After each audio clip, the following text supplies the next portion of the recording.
Hello again, my peeps. Christine Durfee here, licensed professional counselor. As many of you guys know, I primarily work with children and families, and probably my biggest population is autism. And so I've got a good one for you today. There is one intervention that I really like to share with parents that are dealing with children who are taking their time or not doing something at all when you ask them to do something. For example, Susie, get off that computer and go clean your room, or it's time to do your homework. And then what do we do again and again?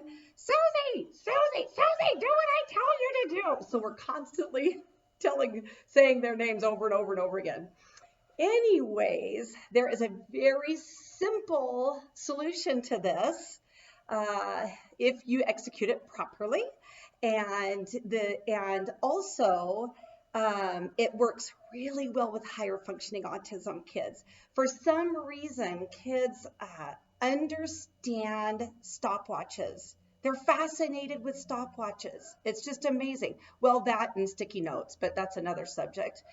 Anyways, stopwatches. And so I have encouraged so many parents to say, okay, tell them the one thing that you want to do. Of course, with some kids on the spectrum, they do need some time to process the transition from one thing to another, and other kids need that too.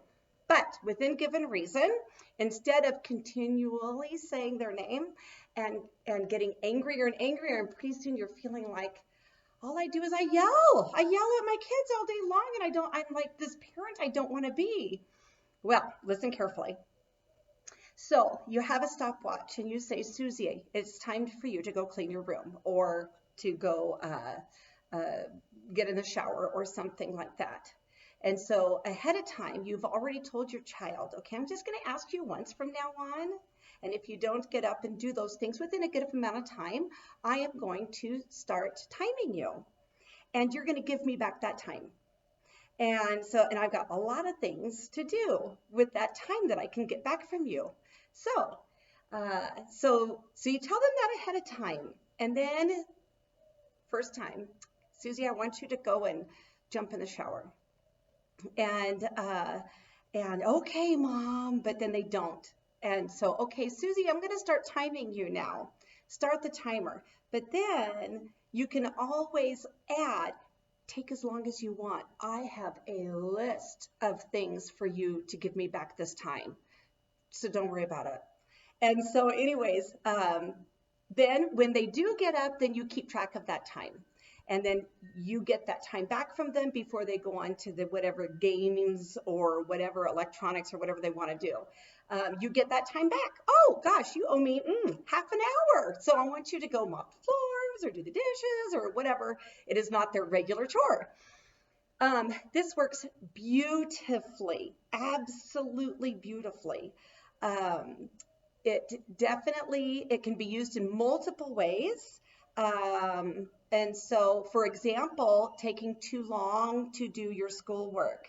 Right now, during the quarantine, these kids sit there on their desks like this, and they are not they're taking hours to do a half an hour's worth of work. Just time them. After the allotment of time, give them the reasonable amount of time, and then just say, you know what, after that, I'm just not going to, you're stealing my time now. And so I'll just get my time back from you. That's all right. And so it's a win-win situation for parents. And the kids get to choose. So of course, when I explain this to the families, the kids are like, I don't like this idea. But the parents are like, I like this idea, and it really does work. I will tell you a funny story with one of my clients. It cracks me up to this day. It was high functioning autism, which would have been considered Asperger's at the time. This parent was going to implement this. This is another one of those 13-year-old boys. I don't like this idea. This doesn't sound right to me, because now I'm going to have to do or pay the consequences of giving my mom back the time. And they came back the next week, and they were both grinning from ear to ear. And the mother says, guess how much time he had to give back to me?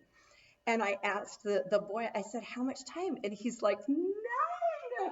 But my dad owes me an hour. And I laughed. I laughed so hard. I said, how does your dad owe you an hour? And he says, because he told me to be ready by 4 o'clock to leave. And I was ready.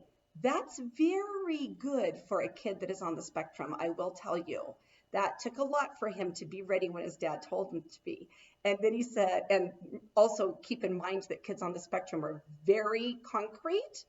They're, they are they are very concrete, and time is huge. And he says, yeah, I was ready by 4 o'clock, and we didn't leave until 5.